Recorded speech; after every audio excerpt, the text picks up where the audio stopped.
धनु राशि वाले बंधुओं, स्वागत करते हैं आप सभी का हृदय से अभिनंदन है धनु राशि भिंड यूट्यूब चैनल में। तो धनु राशि वालों, ध्यान से सुनिए। आने वाले 3 से 5 दिनों में आपके जीवन में जो परेशानियां चल रही हैं उन सब से आपको मुक्ति मिलने वाली है।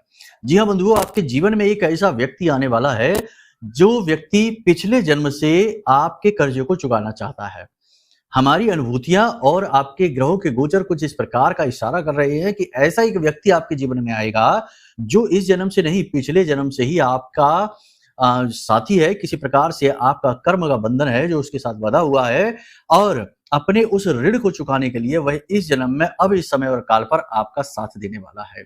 जी हाँ बंधुओं, कार्यक्रम बेहद ही महत्वपूर्ण है। अद्भुत ज्ञान को लेकर आया है। शास्त्रीय पद्धतियों पर आधारित यह ज्ञान, यह क्रिया का एक बेहतरीन तालमेल समावेश है जो ज्योतिषीय आंकलनों पर तो आधारित है ही, महामाई के द्वारा दी गई दिव्य अनुभूतियों को भी साथ लेकर आया है। कार्यक्रम में हम आपको इस एक व्यक्ति के विषय में तो बताएंगे ही, इसके साथ साथ हम आपको दीपावली से पहले रखने वाली कुछ जरूरी सावधानियों के विषय में भी बताएंगे, कुछ चेतावनियां भी देंगे। साथ ही साथ आपको हम बताएंगे 3 ऐसे बड़े उपाय, जैसे हमने पिछले कार्यक्रम में भी बताए थे, इस कार्यक्रम में भी उसी को साथ में लेकर कुछ और बहुत महत्वपूर्ण चीजें बताएंगे जिनके बारे में भी जानना आपको बहुत आवश्यक है। इसी के साथ साथ होगी 5 बड़ी सर्वश्रेष्ठ भविष्यवाणियां जो 100% आपके ग्रह गोचरों पर आधारित है, माई की अनुभूतियों पर आधारित है और इनके फलित होने की संभावना बहुत ज्यादा है, बहुत अधिक है। कुछ अच्छी कुछ बुरी हैं, लेकिन इनके साथ साथ कुछ जरूरी सलाह उपाय भी हैं। इन्हें मान लेंगे तो बहुत सारी समस्याओं से पहले ही बच जाएंगे, निराकरण प्राप्त हो जाएगा। कार्यक्रम बेहद ही महत्वपूर्ण है। 3 बड़े कार्य ये कार्यक्रम आपके जीवन में करेगा। पहला कि आपके दुखों से, परेशानी से बाहर निकलने का मार्ग आपको दिलाएगा। दूसरा, माता लक्ष्मी की विशेष अद्भुत कृपा आपके जीवन में लेकर आएगा। तीसरा कि आपके जीवन में आ रही बाधाओं के मूल कारण को ही ये कार्यक्रम हटा देगा। कहने का मतलब ये है कि माई की कृपा है, जीवन में महत्वपूर्ण साथी है मार्गदर्शन के लिए और नेगेटिविटी हट चुकी है। अब क्यों नहीं सफलता मिलेगी, क्यों नहीं परेशानियों से आपको मुक्ति प्राप्त होगी? अवश्य ही प्राप्त होगी। दैवीय कृपा से, दैवीय अनुभूतियों से यह कार्यक्रम आपके लिए तय हुआ है, आपके पास आया है। इसे पूरा ना देखा तो आप बहुत बड़ी भूल करेंगे। गलती से भी इसकी अनदेखी नहीं करनी है, इसे पूरा देखना है। चलिए कार्यक्रम को महामाई को समर्पित करते हुए कमेंट बॉक्स में पूरे भक्ति भाव के साथ लिख डालिए, जय मां भद्रकाली कृपा करो। महामाई निश्चित तौर पर आपके ऊपर कृपा कर चुकी हैं, तभी ये कार्यक्रम समय और काल के अनुरूप आपके पास स्वयं चलकर आया है।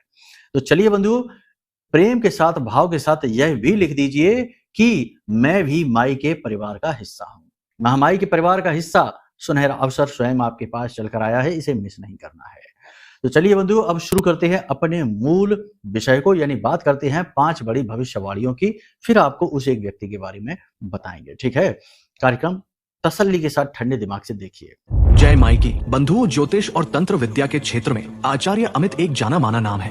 पूज्य गुरुदेव के साधनाओं और ज्योतिष विद्या के अनुभव बेहद दिव्य है। जी हाँ, पूज्य गुरुदेव ने जिसकी भी कुंडली का विश्लेषण किया और कुंडली के अनुसार उसे सटीक उपाय व महामाई माँ बगलामुखी की विशेष कृपा दी, उसके जीवन में सकारात्मक बदलाव तो आए ही है। फिर चाहे समस्या कितनी ही कठिन क्यों ना हो, समाधान तो अवश्य हुआ है। अब ऐसे में यदि आप भी अपने जीवन की किसी बड़ी समस्या से जूझ रहे हैं, जैसे कि कर्जा बढ़ता ही जा रहा है, काम धंधा और व्यापार सब रुक चुका है, रिश्ते नातों में तनाव हद से ज्यादा बढ़ गया है, पूरा जीवन ही नकारात्मकताओं से भर गया है, तो ऐसे में यही सही समय है जब आप श्रेष्ठ गुरु से मार्गदर्शन प्राप्त करें और जीवन के अंधकार को समाप्त कर दिव्य प्रकाश की ओर कदम बढ़ाएं। वीडियो में दिए गए नंबरों पर तुरंत संपर्क करिए और अपनी कुंडली का विश्लेषण व समाधान पूज्य गुरुदेव के द्वारा करवा लीजिए। देर ना करें, आपके देवी देवताओं के आशीर्वाद से ये मौका खुद चलकर आपके पास आया है, इसे गंवाना नहीं है। अभी फोन करें और गुरुदेव से मार्गदर्शन प्राप्त करें। महामाई आपका कल्याण करें। धन्यवाद। देखिए बंधु, 2-3 बातें हैं जो घटित हो रही हैं ग्रहों के आधार पर। शुक्र अभी नीच के चल रहे हैं और नीच का शुक्र धन का नुकसान तो करा ही देता है, लांछन भी लगवा देता है, मान सम्मान की कमी कराता है और ऐसी स्थिति में जातक जो है वो मानसिक तौर से व्यथित, परेशान, पीड़ित रहता है। हालांकि चंद्रमा बली है, लेकिन खराब शुक्र की वजह से चंद्रमा के बली होने का फल भी आपको प्राप्त नहीं हो पाएगा और इधर गुरु के ऊपर राहु की पंचम दृष्टि होने की वजह से गुरु भी खराब हो जाता है, यानी गुरु चांडाल योग का, दृष्टिगत योग का प्रभाव आपके ऊपर रहने वाला है। कहने का मतलब यह है कि इन सब ग्रहों की चालों के आधार पर आपके जीवन में 3-4 बड़ी घटनाएं होंगी। पहली तो ये कि आप दुखी होंगे, किसी न किसी बात को लेकर, अपने जीवन की पुरानी कुछ घटनाओं, कुछ बातों को लेकर आप विचारों में जाएँगे, डूबेंगे और दुखी होंगे। आपके साथ आपके जो अपने ही हैं वो इस प्रकार का व्यवहार करेंगे, इस प्रकार का आचरण और नेगेटिव वातावरण बनाएँगे जिससे कि आप दुखी हो जाएँगे, परेशान हो जाएँगे। और तीसरा ये कि आप स्वयं ही अपने जीवन में चल रही कष्ट, अपने संघर्ष और लगातार एक के बाद एक आने वाली परेशानियों से जूझते-जूझते थक चुके हैं। हताशा और निराशा की वजह से आप परेशान होंगे, मतलब कि आप दुखी होंगे। तो कहने का मतलब यहाँ पर ये है कि आपको अपने इष्ट में पूरा विश्वास रखना है, पूजा-पाठ, अनुष्ठान सच्चे मन से करना है, योग प्राणायाम पर विशेष ध्यान देना है। ये सब आपको इसलिए करना है ताकि आपका जो सकारात्मक ऊर्जा का बल है वह इतना अधिक बढ़ जाए कि कोई नेगेटिव एनर्जी आपको प्रभावित ना कर पाए। आप इस समय, आज के समय और काल में कुछ इस प्रकार का भी अनुभव कर रहे हैं जैसे आपके ऊपर किसी ने कुछ किया कराया कर दिया है। लंबे समय से आप परेशानियों से जूझ रहे हैं और आप उनसे बाहर नहीं निकल पा रहे हैं। आपका हर प्रयास असफल हो जाता है, हर प्रकार की मेहनत आपकी निष्फल हो जाती है और ना जाने क्यों कोई एक ऐसी शक्ति, एक ऐसी ऊर्जा है जो आपको फिर से वापस खींच लेती है परेशानी के दलदल में। आप इससे बाहर नहीं निकल पा रहे। कभी-कभी आपके मान-सम्मान, आपकी छवि पर भी बन आती है, इसकी भी खराब होने की स्थिति बनती है। कहने का मतलब ये है कि ये जो नेगेटिव एनर्जी का प्रभाव है, ये आपको हर तरफ से घेरे हुए है, इस समय पर परेशान कर रहा है। थोड़ा संभल कर चलने की आवश्यकता है। यात्रा पर अचानक जाने का योग है, लेकिन यात्रा फलित होगी, टेंशन की बात नहीं है। किसी प्रकार के धार्मिक स्थल की भी यात्रा आप कर सकते हैं। लोग आपसे अनाप-शनाप बात बोल सकते हैं, कुछ ऐसी बात बोलेंगे जो आपको दुखी कर सकती है, तो थोड़ा-सा अपने मन को भटकाने की आवश्यकता नहीं है। याद रखना कि सबसे महत्वपूर्ण ये है कि आप अपने बारे में क्या सोचते हैं। लोग आपके बारे में क्या सोच रहे हैं, ये उनका अपना नज़रिया है, उन्हें सोचने दो, कोई फ़र्क नहीं पड़ जाता है। आप अपने बारे में क्या सोचते हैं, यदि आप ही अपने आप को कमज़ोर समझेंगे, आप ही ये सोचेंगे कि आपके जीवन में जो परेशानियाँ हैं, उनका कारण आप ही हैं, यानी खुद के ऊपर ही लांछन लगाएँगे, खुद को ही दोषी मानकर बैठ जाएँगे, तो समझो कि आप अपने साथ बड़ी नाइंसाफ़ी कर रहे हैं। दुनिया का तो ये काम ही है कि भ्रमित करना, परेशान करना, जो ऊँचाई पर जा रहा है उसे नीचे लाने की कोशिश करना और जो नीचे घूम रहा है उसे कुचल डालना। उसको इस तरीके से महसूस कराना कि वह कोई कीड़ा-मकोड़ा है। तो ऐसी स्थिति में आपका अपना आत्मबल ही काम आएगा। हालाँकि आप खुद समझदार हैं, आपने दुनिया देखी है, आपने बहुत कुछ अपने जीवन में हासिल भी किया है, बहुत खोया पाया है। कहने का मतलब ये है कि अंततो गत्वा आप बुद्धिमान इंसान हैं, ज्ञान है आपके पास, अनुभव है, आप इसका प्रयोग करेंगे और आप इन सब चीज़ों से, नेगेटिव वातावरण से बाहर अवश्य निकलेंगे। लेकिन कार्यों में लगातार असफलता का कारण आपको समझ में नहीं आएगा और आप इससे बाहर भी नहीं निकल पाएँगे, जब तक कि आप ज़रूरी उपाय और क्रियाएँ नहीं करेंगे। विशेष पूजा-पाठ अनुष्ठान की आपकी रुचि बढ़ेगी, किसी प्रकार का धार्मिक अनुष्ठान भी आप कर सकते हैं। अब आपका मन करेगा कि आप किसी प्रकार की कोई विशेष साधना कर लें, किसी विशेष पद्धति को अपना लें, जिससे कि देवता की विशेष कृपा आपको प्राप्त हो। सबसे अच्छा हम आपको बता रहे हैं, हमने पिछले भी कार्यक्रमों में आपको बताया है कि यदि आप करना चाहते हैं, तो ये जो दीपावली से पहले का जो समय होता है और दीपावली का जो समय होता है, यह बड़ा ही पवित्र समय है माता लक्ष्मी की ऊर्जा को जागृत करने का और अपने जीवन में माई का स्वागत करने का, उन्हें लेकर आने का। देखो, सीधी-सी बात है कि जब हमें चीज़ें मिलती नहीं हैं, स्वतः हमारे जीवन में चीज़ें नहीं आती हैं, तो हमारा धर्म है, हमारा ये उद्देश्य है कि हम उन चीज़ों को अपने जीवन में लेकर आएँ। समझ में आ रही है आपको बात? जैसे कि सीधी-सी बात है कि आपने कोई मेहनत की है, उसका प्रतिफल आपको नहीं मिल रहा है, इसका मतलब कहीं कोई खामी है, कोई कमी है, कोई नेगेटिविटी है। तो अब आपका यहाँ पर धर्म ये है कि आप उस कारण को ज़रूर ढूँढें, अवश्य ढूँढें। यदि वह कारण कोई इंसान है, तो उस इंसान से दूरी बना लीजिए, लड़िए-झगड़िए नहीं, बस हाथ जोड़ के उससे दूरी बना लीजिए। क्योंकि कुछ लोग भी ऐसे होते हैं हमारे आस-पास के, जो हमें जानबूझकर प्रताड़ित करते हैं, नीचा दिखाते रहते हैं और हमें ऊपर उठने देते ही नहीं हैं, मन खराब करके रखते हैं, मनोबल तोड़ देते हैं।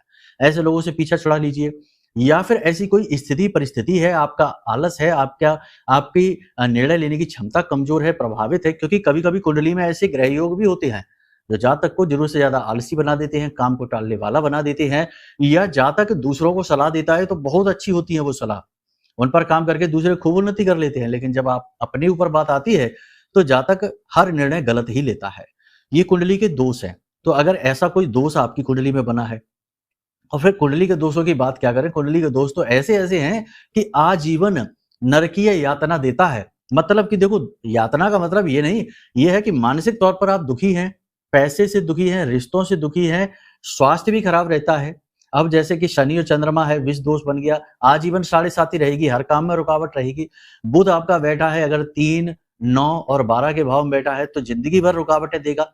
हमेशा चाहे कुंडली में राजयोगी क्यों ना बना हो, आप राजा के घर ही क्यों ना पैदा हो गए हो, तब भी आपको जगह-जगह भीख मांगनी पड़ेगी, घूमना पड़ेगा, क्योंकि ये कुंडली का योग है। तो अब कुंडली में अगर कोई भयानक पाप ग्रह योग बना है तो उससे आप बच ही नहीं सकते हैं, जब तक कि आप कुंडली का आकलन ना करा लें। कुंडली का आकलन करा लें और उस योग का उपाय कर लें।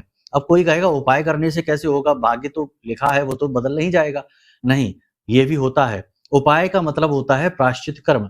अब कुंडली में कोई ऐसा पाप ग्रह योग बना है, वो क्यों बना है? क्योंकि आपके पिछले जन्म का कोई कर्म है जो आपको इस जन्म में चुकाना है उसका हिसाब किताब। तो अब आप उसे चुकाइए कष्ट भोग भोग के जीवन भर, वर्षों वर्ष, या फिर आप उसका प्रायश्चित कर लीजिए, प्रायश्चित कर्म। तो जो उपाय और क्रियाएं बताई जाती हैं ग्रहों से जुड़ी हुई, वे असल में पूजा पाठ क्रियाएं ही हैं, दान कर्म है, अनुष्ठान है। तो ये क्या है? ये प्रायश्चित कर्म है। प्रायश्चित करने से पाप जो है वो कमजोर पड़ जाता है, दुर्भाग्य सौभाग्य में बदल जाता है। तो इसलिए कुंडली आकलन कराने वालों को कभी दुखी नहीं देखा गया। कुंडली आकलन कराने से दोष पता लगते हैं, उनके प्रायश्चित कर्म यानी उपाय हो जाते हैं और तुरंत जीवन में परिवर्तन होता है। ऐसे-ऐसे लोग हैं जिनकी उम्र 35-35, 36-36 वर्ष हो गई और विवाह ही नहीं हो रहा। हर बार बात चलती है लेकिन विवाह टूट जाता, होता ही नहीं है। उनको हमने कुछ ऐसे सटीक उपाय बताए कुंडली का आकलन करने के बाद कि उपाय करते ही 2 महीने के अंदर-अंदर शादी तय हो गई। उसकी माँ का फ़ोन आया कि गुरुजी धन्यवाद, हमारे बेटे की शादी तय हो गई। हमें भी बहुत अच्छा लगा। तो बहुत सारे ऐसे हैं जिनका कि उद्धार हुआ है उपायों से। तो सबसे बड़ी बात है कि अपनी कुंडली का आकलन करा लो, ठीक है ना? ये एक सलाह है। हम नहीं कहते कि हमसे ही कराओ भाई, हमसे ना कराओ, जिससे कराना है उससे करा लो, लेकिन करा लो, ठीक है ना? हम अपना प्रचार नहीं कर रहे हैं, ये आपको एक सलाह दे रहे हैं, ज़रूरी सलाह, अनिवार्य सलाह। प्राचीन काल में तो बच्चा पैदा होता था, उसी वक़्त उसकी पत्रा उसकी बन जाती थी, कुंडली बन जाती थी और सब पता लग जाता था कि कैसा चलेगा जीवन इसका। अब नहीं कराते लोग। चलो ठीक है, खैर कोई बात नहीं है। सीधी-सी बात है कि देखो, एक और चीज़ हो रही है यहाँ पर कि आजकल नकली ज्योतिषी आ गए हैं, तो लोग कुंडली तो करा लेते हैं, लेकिन ज्योतिषी जो योग नहीं है, उसको भी बताकर और जातक को डराकर और 25-25, 50-50 हज़ार, 70-70 हज़ार रुपए पूजाओं के नाम पे और रत्नों के नाम पे लूट लेते हैं। ये भी हो रहा है। तो ऐसी स्थिति में हम कहेंगे कि आप हमसे एक बार करा कर देखिए कुंडली विश्लेषण। हमारे यहाँ महामाई की सेवाएँ हैं, माँ बगलामुखी की सेवाएँ हैं। ऐसे गलत कार्य, नीच कृत्य हम नहीं करते, ना ही हम विचार कर सकते हैं। तो यहाँ पर आपको शुद्ध ज्ञान मिलेगा, अच्छी चीज़ें मिलेगी, लेकिन यदि आपके पास कोई अच्छा है तो आप उससे भी करा लें, कोई बात नहीं है। कुंडली विश्लेषण ज़रूर करा लें, ये बहुत आवश्यक है, ठीक है ना? अब कहने का मतलब ये है कि शुक्र नीच का है तो प्रेम संबंध टूटेंगे, खराब होंगे, प्रेमियों के बीच में झगड़ा, तनाव होगा, पैसे का लॉस होगा, अचानक से पैसा या तो खर्च होगा या कोई उधार माँग लेगा फिर देगा ही नहीं, या फिर आप खुद ही कहीं ऐसी जगह इन्वेस्ट कर देंगे कि आपका पैसा अटक जाएगा, वापस आएगा नहीं। तो कहने का मतलब ये है कि पैसे को बचाओ, अपने प्रेम को बचाओ, अपनी बुद्धि का पूरा प्रयोग करो, तर्क शक्ति का प्रयोग करो और स्थिति की गंभीरता को, सिचुएशन को समझते हुए ही बर्ताव करो। अपनी मनमानी ना करो, अपनी धौंस ना जमाओ, अपनी ही बात मनवाने की कोशिश ना करो, वरना बुरे फंसोगे, ठीक है? तो ये स्थिति है। इसी के साथ-साथ बंधुओं, जीवन साथी की बात करें तो दाम्पत्य जीवन में सब कुछ ठीक है, प्रेम रहेगा, अच्छा व्यवहार रहेगा, लेकिन जीवन साथी के अचानक से होने वाले मूड परिवर्तन यानी व्यवहार परिवर्तन को आप समझ नहीं पाएँगे। इसकी वजह से आप थोड़े से दुखी, थोड़े व्यथित, परेशान से लगेंगे, ठीक है ना? जीवन साथी के स्वास्थ्य को लेकर भी आप थोड़े से परेशान रहेंगे, बदलते मूड और स्वास्थ्य की वजह से। जीवन साथी के अचानक बदलते हुए स्वभाव से और स्वास्थ्य की परेशानियों से आप थोड़े से टेंशन में रहेंगे, परेशान रहेंगे। तो यहाँ पर आपको थोड़ा-सा जीवन साथी का ख्याल रखना है, उनके मन को समझते हुए अपने व्यवहार को करना है। यहाँ पर भी बात वही आ जाएगी कि ज़्यादा इमोशनल नहीं होना है। आपकी ये कमी है कि आप बहुत ज़्यादा भावुक हो जाते हैं। जब होते हैं तो बहुत होते हैं, कठोर होते हैं तो वो भी बहुत हो जाते हैं, आलसी होते हैं तो वो भी बहुत होते हैं, मेहनत करते हैं तो वो भी बहुत कर देते हैं। अतिशयोक्ति सर्वथा वर्जते। तो अतिशयोक्ति की सीमा पार हो जाती है, तो ये चीज़ नहीं करनी है। सीमा के अंदर ही रह के काम करना है, वरना आप अपना तो नुकसान कराएँगे, दूसरों का भी नुकसान करा देते हैं। ये होता है, कड़वा सच है, लेकिन है। आप इसे स्वीकार कर लीजिए, ठंडे दिमाग से विचार करिए जो हम आपसे कह रहे हैं। ज़्यादा भावुक होना आपके लिए बहुत खतरनाक है। जब-जब आप भावुक हुए हैं, आप दुखी हुए हैं, परेशान हुए हैं, फिर से वही होने वाला है, तो थोड़ा सँभल कर रहने की आवश्यकता है। देखो, ये जो समय और काल है, आने वाले 3 से 5 दिनों का समय काल है, इसमें आपकी भावनाएँ थोड़ी असंतुलित सी रहेंगी। आपकी निर्णय लेने की क्षमता थोड़ी प्रभावित सी रहेगी। यहाँ पर आपको मार्गदर्शन की बहुत अधिक आवश्यकता रहेगी। तो ऐसे में आपके जीवन में एक ऐसा व्यक्ति आएगा, आपका गुरु, आपका मित्र, आपका साथी, जो आपका मार्गदर्शन करेगा, आपका श्रेष्ठ मार्गदर्शन करेगा। और ये कोई दूर का व्यक्ति नहीं है, आपके अपना ही आपका रिश्तेदार है। देखो, शास्त्रों में ऐसा कहा जाता है कि कोई भी इंसान इस संसार में आता है तो वो अपने परिकर के साथ आता है, यानी कि अपने पिछले जन्मों के रिश्तों को लेकर ही आता है। यानी कि रिश्ते बदल जाते हैं। पिता पुत्र हो सकता है, पुत्र पिता हो सकता है, पत्नी पति बन सकती है, पति पत्नी बन सकता है। ये रिश्ते बदलते रहते हैं जन्मों के आधार पर, परंतु रिश्ते रहते हैं, क्योंकि रिश्तों का ही तो आपस में कर्म का बंधन है। इसीलिए तो जब कोई साधु सन्यासी है जो वैरागी होता है, मुक्त होना चाहता है, वो सबसे पहले परिवार को ही छोड़ता है, ताकि कर्म के जो बंधन है वो तप करके काट लेगा, लेकिन नए कर्म के बंधन नहीं बनेंगे, ताकि उसे अगला जन्म ना लेना पड़े। आप समझ रहे हैं ये बात? तो इसीलिए सभी जो जो जो वैराग्य हासिल करते हैं, जो मुक्त होना चाहते हैं, मुक्त संत हैं, वो सबसे पहले अपने परिवार को छोड़ देते हैं। आप समझ रहे हैं हमारी बात? अनाप शनाप उल्टे सीधे आप मतलब ना निकालना, बात की गहराई को समझना, जो हम कह रहे हैं उस बात को आप समझ लेना। जरूरत से ज्यादा दयालु होना, जरूरत से ज्यादा मददगार होना आपके लिए खतरनाक होगा, ये नहीं करना है। आपके जीवन में कोई एक ऐसा व्यक्ति आएगा जो आपका मार्गदर्शन करेगा, आपके मन को संतोष देगा, समझाने का प्रयास करेगा, आपके मन को ठंडक देगा, कठिन समय, बुरे समय से बाहर निकलने की मदद करेगा आपको। धन की मदद हो सकती है, उच्च अधिकारियों से वार्तालाप कराने में मदद हो सकती है, कोई प्रोजेक्ट, कोई प्रपोजल आपका पास कराने में, कई प्रकार की मदद आपकी यह व्यक्ति कराएगा। आपको इसे पहचानना होगा। जरूरत से ज्यादा भावुक यदि आप रहेंगे तो आप इसे भी पहचान नहीं पाएंगे, गलत आकलन ही आप इसका करेंगे। ठीक है, ये व्यक्ति आपके अपनों में ही है, आपके आसपास ही है, आपके जीवन में आने वाला है। बुद्धि के साथ इसका आकलन करिए। ठीक है, स्वास्थ्य को लेकर आपको थोड़ा सा अलर्ट रहने की जरूरत है। त्वचा से जुड़े रोग, पेट से जुड़े रोग परेशान करेंगे। खाने पीने का यदि आप ध्यान नहीं रखेंगे तो ब्लड प्रेशर और हृदय से जुड़े रोग भी आपको परेशान करेंगे। पेट से जुड़े रोग आपको ज्यादा परेशान करेंगे। स्वास्थ्य को लेकर ज्यादा अलर्ट रहने की आवश्यकता है। योग, प्राणायाम, अध्यात्म जरूर अपने जीवन में शामिल करें। ये आपके जीवन की मूलभूत आवश्यकताएं हैं, इन्हें आप पीछे ना छोड़ें। इसी के साथ साथ हम आपको बता दें कि सबसे महत्वपूर्ण ये है कि आप आज के समय में अपने जीवन पर सबसे ज्यादा आज के समय की, इस समय की समस्याओं पर फोकस करें, अपनी शक्ति को बढ़ाएं, अपने ऊपर ध्यान दें। दुनिया में सबसे महत्वपूर्ण आप ही हैं, इस बात का आप ध्यान रखिए। ठीक है, हम बार बार वही बातें इसलिए कहते हैं, पिछले कार्यक्रम में भी हमने कहा था, इसलिए कहते हैं क्योंकि आपको बार बार एक बात बताना आपके बारे में ही बहुत ज्यादा जरूरी है। दुनियादारी का तो आप पूरा ख्याल रख लेते हैं, दुनियादारी की आपको सारी चीजें समझ में आ जाती हैं, सबका आप ख्याल रखते हैं, मदद करते हैं, लेकिन अपने बारे में आप लापरवाह हो जाते हैं। बीमारी भी आप 4 दिन बीमार रहेंगे तब एक दिन दवा लेने जाएंगे, ऐसे नहीं है। लेकिन आपका कोई अपना व्यक्ति आज बीमार होगा, आप आज के आज उसे दवाई दिलाने जाएंगे, ये आपका स्वभाव है। यानी अपने लिए लापरवाह है, दूसरों के लिए बहुत सतर्क है। तो ये आपका जो स्वभाव है बहुत अच्छा है, बुरा नहीं है, लेकिन अपने बारे में सोचना बेहद आवश्यक है। इसी की समय और काल पर जरूरत है। अब बात करते हैं उपाय और क्रियाओं की। तो उपाय और क्रियाएं ध्यान से सुनिए। विष्णु पदम कहते हैं, ये बहुत आवश्यक होता है, खास तौर से दीपावली के समय पर। आपको क्या करना है कि दरवाजे पर लाल सिंदूर से, ठीक है, या लाल चंदन से एक ऐसा यू जैसा आकार बना लेना है, यू जैसा, और उस यू जैसे आकार के ऊपर कोनों पे हल्दी से एक एक टीका लगा देना है। इस आकार को विष्णु पदम कहते हैं। अपने मुख्य दरवाजे पर दाएं और बाएं दोनों ओर ये विष्णु पदम जरूर बना लें। यह आपके घर में माता लक्ष्मी के आगमन का कारक होगा, क्योंकि भगवान विष्णु के पद की छाप इसे कहा जाता है। तो जहां भगवान विष्णु, नारायण श्री हरि विष्णु रहेंगे, वहां माता लक्ष्मी तो स्वाभाविक तौर पर आ ही जाएंगी। तो ये माता लक्ष्मी को और धन को आकर्षित करने का बहुत अच्छा उपाय है। इसी के साथ साथ पंचशूलक यानी कि हथेलियों के निशान हल्दी में डुबाकर हथेलियों के निशान घर के दोनों तरफ दरवाजों पर अवश्य बना ले। पंचशूलक भी नेगेटिविटी से बचाने का बहुत आसान और बहुत शक्तिशाली उपाय है। इन विशेष समय और काल पर जरूर किया जाता है। अब आप आज जब आप इस कार्यक्रम को देख रहे हैं तो कल से ही ये 2-3 क्रियाएं शुरू कर दीजिए। पहली क्रिया, एक पात्र लीजिए, लोटा पीतल का, तांबे का, उसमें स्वच्छ जल भर के, गंगा जल डाल के, लाल पुष्प लेकर पूरे घर में उस जल को छिड़किए। पूरे घर में, हर एक कोने में, घर की छत पर, चारों तरफ, हर कोने में, मुख्य दरवाजे पर, और फिर उस जल को जो बच जाए उसे किसी पवित्र पौधे में डाल दीजिए। इससे आपके घर का शुद्धिकरण हो रहा है। पहली चीज ये। दूसरी चीज कि अपने घर में रोज शाम के समय यानी कि गोधूली अवस्था में 6:30-7 बजे के आसपास धूनी अवश्य लगाएं। यानी धूनी रमाना मतलब कि घर की सारी निगेटिविटी को तुरंत घर से निकालकर बाहर फेंक देना। करना इसके लिए क्या है कि गाय का गोबर जो होता है ना, उसका उपला होता है, कंडा कहते हैं, उपला कहते हैं, उसे आपको थोड़ा-सा लेना है और उसके ऊपर आपको घी डालना है। गाय का ही घी मिले तो अति उत्तम रहेगा। थोड़ा-सा घी डालना है, फिर सफ़ेद गूगल डालना है, थोड़ा लोबान रखना है, लौंग का 1 जोड़ा रखना है, 1 इलायची रखनी है और थोड़ी-सी पीली सरसों। इसी के साथ थोड़ा-सा किसा हुआ नारियल, जो किसा हुआ नारियल होता है, कद्दूकस किया हुआ, वो नारियल आपको रखना है और थोड़ा-सा गुड़।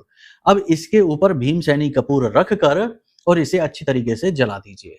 अब इसे किसी पात्र में रखकर, मिट्टी का पात्र हो उसमें रखकर और इसे पूरे घर में आप घुमाइए। जो धुआं होगा, इस धुएँ को आप पूरे घर में आप घुमाइए, ठीक है? इस क्रिया को प्रारंभ करने से पहले हम भूल गए कि जो आपने उपला लिया है उसे गैस पर रखकर जला लीजिए। पूरा जब वह लाल हो जाए तब आप इन सब सामग्रियों को इसके ऊपर रखिए, फिर भीमसेनी कपूर रखकर जला दीजिए। उसके बाद जो धुआं होगा उसे पूरे घर में आप घुमाइए और फिर इसे घर के ब्रह्म स्थान यानी कि मध्य में आप इसे रख दीजिए और इस धुएँ को पूरे घर में चारों तरफ फैलने दीजिए। जब यह धुआं आपके घर में फैलेगा तो आपके घर से हर प्रकार की नेगेटिविटी बाहर निकलेगी। कई प्रकार के देवी-देवताओं का वास आपके घर में हो जाएगा और जो घर को छोड़कर जा चुके हैं उनका पुनर्स्थापन हो जाएगा, क्योंकि वातावरण शुद्ध हो गया। देवी-देवता शुद्ध स्थान पर ही रहते हैं।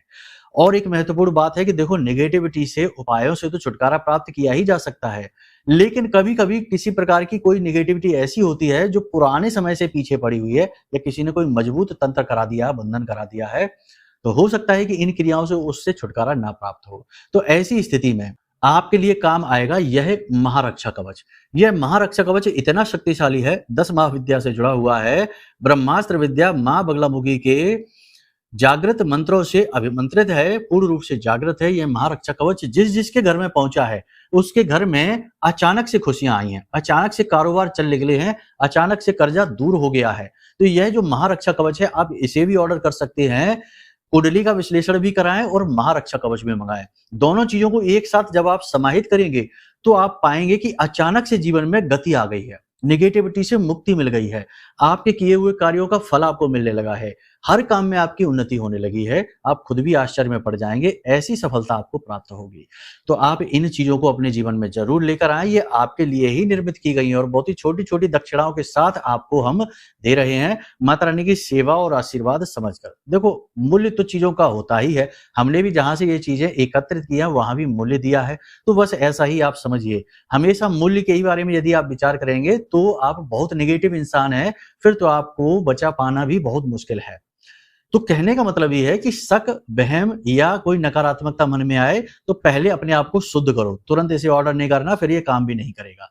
ये केवल उन्हीं के ऊपर कार्य करेगा जो पवित्र हैं, धार्मिक हैं, आध्यात्मिक हैं, मन से शुद्ध हैं, विश्वास करना जिन्हें आता है।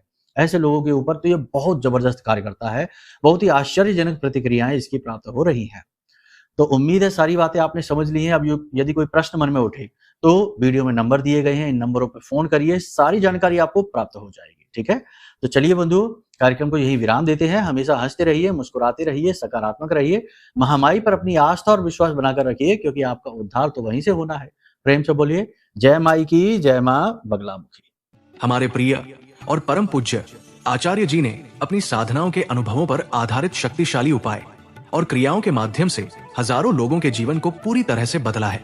आचार्य जी के द्वारा बताया गया हर एक उपाय इतना सटीक और कारगर होता है कि जो भी इसे पूरे भाव के साथ कर लेता है उसे साक्षात महामाई की कृपा और आशीर्वाद प्राप्त हो जाती है। इसलिए निसंकोच इन उपायों को पूरे भाव के साथ करिए, आपका कल्याण होगा। जय माई की।